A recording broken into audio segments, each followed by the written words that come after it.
ഇന്ന് പെട്ടെന്ന് ഉണ്ടാക്കാൻ പറ്റിയ ചിക്കൻ പക്കോട ഉണ്ടാക്കാം. അതിനായി കുറച്ച് ബോൺലെസ് ചിക്കൻ ചെറിയ പീസുകളായി കട്ട് ചെയ്തെടുത്തിട്ടുണ്ട്. ഇനി ഇതിലേക്ക് ആവശ്യത്തിന് ഉപ്പ്, 1/4 ടീസ്പൂൺ മഞ്ഞൾപ്പൊടി, 1/4 ടീസ്പൂൺ ചെറിയ ജീരകപ്പൊടി, 1/4 ടീസ്പൂൺ ഗരം മസാലപ്പൊടി, 1/2 ടീസ്പൂൺ കുരുമുളക് പൊടി, 2 ടീസ്പൂൺ മുളക് പൊടി, 1 ടീസ്പൂൺ ചിക്കൻ മസാലപ്പൊടി, 1 ടേബിൾ സ്പൂൺ ഇഞ്ചി വെളുത്തുള്ളി ചതച്ചത്, 2 പച്ചമുളക് കട്ട് ചെയ്തത്, 1 സവാള കട്ട് ചെയ്തത്, കുറച്ച് കറിവേപ്പില കട്ട് ചെയ്തത് എന്നിവ ചേർത്ത് ചിക്കൻ നല്ലതുപോലെ മിക്സ് ചെയ്യാം.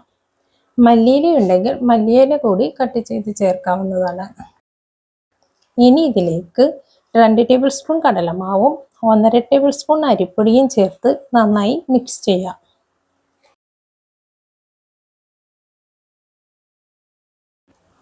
ഇനി ചൂടായ എണ്ണയിലേക്ക് കുറേശ്ശെ ഇട്ട് തിരിച്ചും മറിച്ചും ഇട്ട് ഫ്രൈ ചെയ്തെടുക്കാം.